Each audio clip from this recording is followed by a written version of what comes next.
Nah, mendengar pertanyaannya Mas Andi, kakek ini pun gak langsung jawab, Wak. Beliau hanya diam seperti sambil memperhatikan Mas Andi dengan seksama nih dari atas sampai bawah.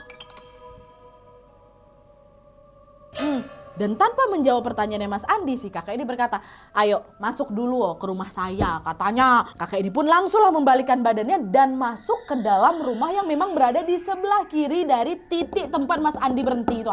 Ada rumah kakek itu ternyata.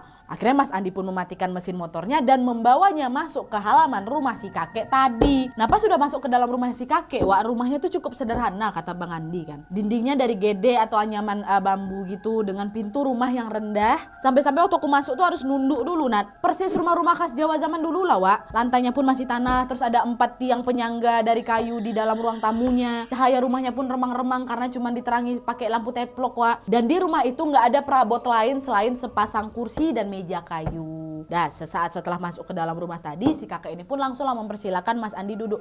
Duduk ya di sini, kata gitu. Duduklah Mas Andi di ruang tamu kan. Sementara si kakek tadi masuk nih ke dalam ruangan lain. Nah, nggak lama kemudian si kakek ini balik lagi, Wak, ke ruang tamu dengan membawa segelas air dan ubi rebus. Nah, Mas Andi yang melihat itu agak ngiler dikit ya kan, karena dia ternyata kelaparan sama haus juga, kecapean juga. Langsunglah dimakan sama Mas Andi. Permisi Pak, saya makan ya Pak, lapar saya.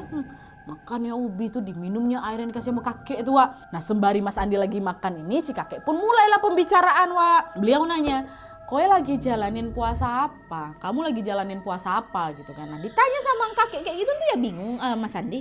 Ah, enggak Mbah, saya lagi enggak berpuasa apa-apa katanya. Nah, udah dijawab kayak gitu, si kakek ya nanya lagi, yen ora poso popo, kowe lagi lelaku apa? Kalau kau lagi nggak puasa apa-apa, kau lagi ngelakuin ritual apa? Kata si kakek ini. Makin bingung lah Mas Andi ditanya kayak gitu. Lalu dengan sopan Mas Andi pun hanya bisa menggelengkan kepalanya.